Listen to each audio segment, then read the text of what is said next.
SC/ST से आरक्षण से। देश की 85% बहुजन आबादी को ये वीडियो जरूर देखना चाहिए। कितना मनमोहक दृश्य है। पाठक जी और दुबे जी बैठ करके इस बात पे चर्चा कर रहे हैं कि आरक्षण की समीक्षा की जाएगी। इस देश में लगभग 30 दिन तक ओबीसी समाज, SC समाज, ST समाज, बहुजन समाज प्रोटेस्ट करता रहा।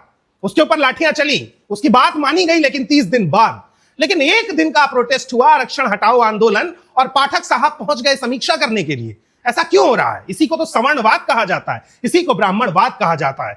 एक तरफ इसी पार्टी के नेता बोलते हैं कि आरक्षण कभी नहीं हटेगा, दूसरी तरफ इसी पार्टी के नेता सवर्णों के साथ जाके खड़े होते हैं और कहते हैं कि आरक्षण हटाने वाली आपकी मांगों को केंद्रीय नेतृत्व तक पहुंचाया जाएगा। ये दो मुंह वाला सांप है, जो एक मुंह से बहुजनों का वोट खाना चाहता है और दूसरे मुंह से सवर्णों का वोट भी खाना चाहता है। अधिकार ना इन्हें देना चाहता है, ना इन्हें देना चाहता है। आप इस बात को बड़ी बारीकी से समझिए कि इस पूरे प्रोटेस्ट में महिलाएं नहीं थीं। उसकी वजह यही है कि जब जब धर्म की सत्ता हावी होगी और रिजर्वेशन हटाने की मांग होगी, तब तब सबसे पहला शोषण का शिकार महिलाएं ही होंगी। बाबा साहब अंबेडकर बहुजन समाज के ही आदमी थे, जिन्होंने स्त्रियों को संपत्ति में हिस्सा दिलाने की मांग की। उससे पहले तक ये समाज क्या कर रहा था? जिन्होंने विधवा विवाह की सिफारिश की, उससे पहले तक ये सवर्ण समाज क्या कर रहा था? सावित्रीबाई फुले ने लड़कियों को पढ़ाने की मांग की, उससे पहले तक ये सवर्ण समाज क्या कर रहा था? तो आरक्षण हटाने की मांग उसी तरीके का कूड़ा मांग है जिसकी एक्सेप्टेंस कभी हो ही नहीं सकती है। इस देश में आरक्षण जातीय शोषण के खिलाफ दिया जा रहा है,